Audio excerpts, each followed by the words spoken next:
Rahman Bloch 9 अगस्त 2009 उपनाम रहमान डकैत कराची के लियारी मोहल्ले से एक पाकिस्तानी अपराधी थे जिन्होंने पीपल्स अमन कमेटी को स्थापित किया। रहमान का जन्म 1975 में अबू मोहम्मद और खादिजा बीबी के घर लियारी कराची में हुआ।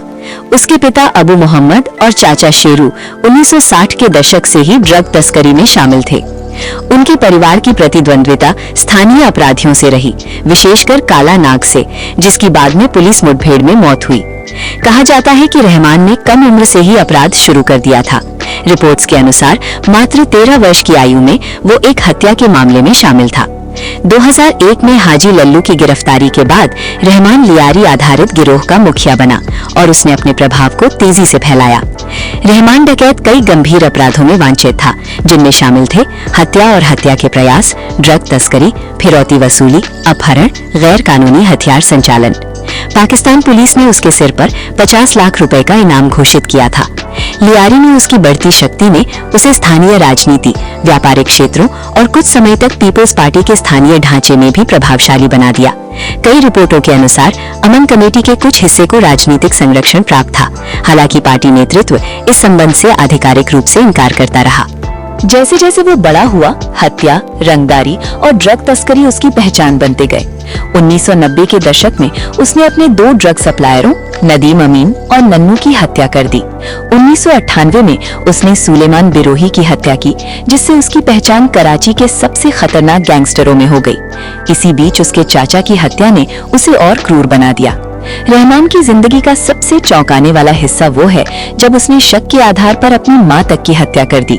कई रिपोर्टों के अनुसार उसे डर था कि उसकी मां पुलिस को जानकारी दे रही है या दुश्मनों के संपर्क में है।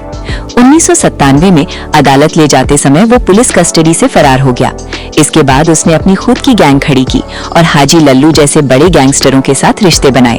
कुछ समय बाद दोनों के बीच दुश्मनी शुरू हो गई और लियारी में भयंकर गैंगवार छिड़ गई, जिसमें आने वाले वर्षों में लगभग 3500 लोग मारे गए। 2000 के दशक में रहमान का प्रभाव इतना बढ़ गया कि कराची के चुनावों तक में उसका हस्तक्षेप होने लगा। उसने खुद को सरदार अब्दुल रहमान बलोच कहना शुरू किया और पीपल्स अमन कमेटी नाम से संगठन बनाया। स्कूल, क्लिनिक और सामुदायिक कामों के जरिए उसने कुछ इलाकों में रॉबिनहुड जैसी छवि भी बनाई, लेकिन उसका आतंक, अपहरण और वसूली लगातार बढ़ते गए। गुप्त गिरफ्तारी और जरदारी का दखल। 18 जून 2006 को क्वेटा में पुलिस अफसर चौधरी असलम ने गुप्त अभियान चलाकर रहमान डकैत को पकड़ लिया। पूछताछ में उसने 79 अपराध कबूल किए, जिनमें हत्या, अपहरण और ड्रग तस्करी शामिल थे। लेकिन इस गिरफ्तारी को पाकिस्तान सरकार ने कभी सार्वजनिक रूप से स्वीकार नहीं किया। अफसरों के अनुसार ऑपरेशन के दौरान चौधरी असलम को आसिफ अली जरदारी का कॉल आया, जिसमें कहा गया उसे मत मारो, अदालत में पेश करो, इनकाउंटर नहीं।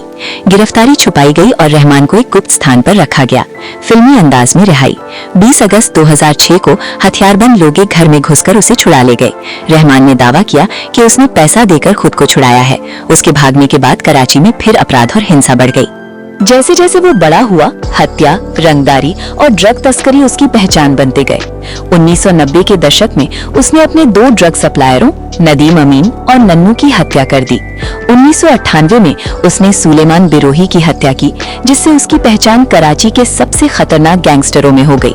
इसी बीच उसके चाचा की हत्या ने उसे और क्रूर बना दिया।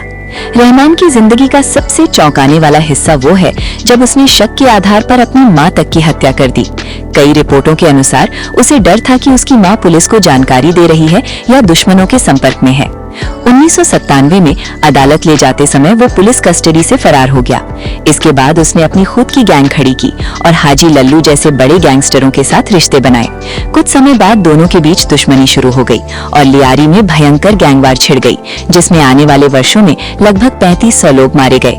2000 के दशक में रहमान का प्रभाव इतना बढ़ गया कि कराची के चुनावों तक में उसका हस्तक्षेप होने लगा। उसने खुद को सरदार अब्दुल रहमान बलोच कहना शुरू किया और पीपल्स अमन कमेटी नाम से संगठन बनाया। स्कूल, क्लिनिक और सामुदायिक कामों के जरिए उसने कुछ इलाकों में रॉबिनहुड जैसी छवि भी बनाई, लेकिन उसका आतंक, अपहरण और वसूली लगातार बढ़ते गए। गुप्त गिरफ्तारी और जरदारी का दखल। 18 जून 2006 को क्वेटा में पुलिस अफसर चौधरी असलम ने गुप्त अभियान चलाकर रहमान डकैत को पकड़ लिया। पूछताछ में उसने 79 अपराध कबूल किए, जिनमें हत्या, अपहरण और ड्रग तस्करी शामिल थे। लेकिन इस गिरफ्तारी को पाकिस्तान सरकार ने कभी सार्वजनिक रूप से स्वीकार नहीं किया।